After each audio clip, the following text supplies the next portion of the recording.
Roma Spirit 2024. Kategória Spoločnosť a zamestnávateľ. DEAF Group Veľký Krtíš. Prevádzkovaním sociálneho podniku dáva spoločnosť možnosť zamestnať sa ľuďom s nízkou kvalifikáciou či bez pracovných zručností a ľuďom so zdravotným postihnutím. Aj v prostredí s vysokou mierou nezamestnanosti vytvárajú ústretové pracovné prostredie a podporujú ľudí bez pracovných skúseností v snahe uplatniť sa na trhu práce. Celá táto naša myšlienka vznikla tým, že sme chceli zamestnať nepočujúcich, pretože majiteľ firmy, môj syn, je nepočujúci. Naši synovia po 3-4 rokoch podnikania vyhrali súťaž Podnikateľ roka. Získali také sebavedomie, ktoré ich vlastne pohnalo dopredu. Prišla doba jednoducho, že sme potrebovali ďalších zamestnancov, tak začali sa o prácu zaujímať aj samotní Rómovia. Naša rodina tým, že vlastne sa starala o nepočujúcich, tak ten príbeh je veľmi podobný. Obidve skupiny bojujú s predsudkami, obidve skupiny musia veľmi ťažko dokazovať, že tomu rozumejú, že vedia, že chcú robiť.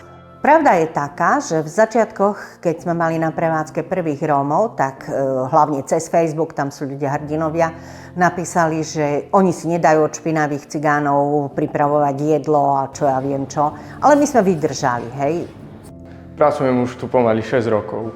Koho baví práca s ľuďmi, tak to pre neho nebude náročná práca.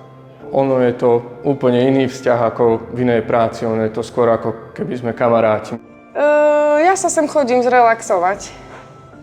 Mne je tu dobre, mne sa dobre pracuje, mám dobrých kolegov.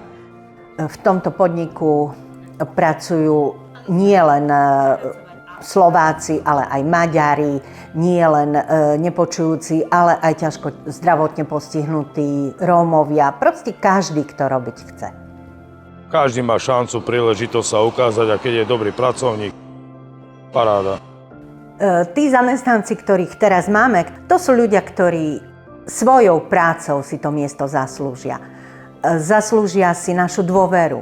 Julko jazdí na úplne novom aute. Miško robí pri pokladni, robí s peniazmi.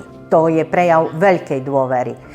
Nevidíme nejaký rozdiel, hej? Možno vo farby pleti, ale žiadny iný nie. Oni sú pracovití, tí, ktorí chcú, sú veľmi, veľmi pracovití. My dávame šancu jednotlivcom a tí, ktorí tú šancu využili, sú stále u nás.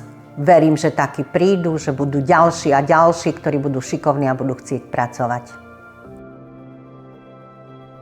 Ďakujeme partnerom.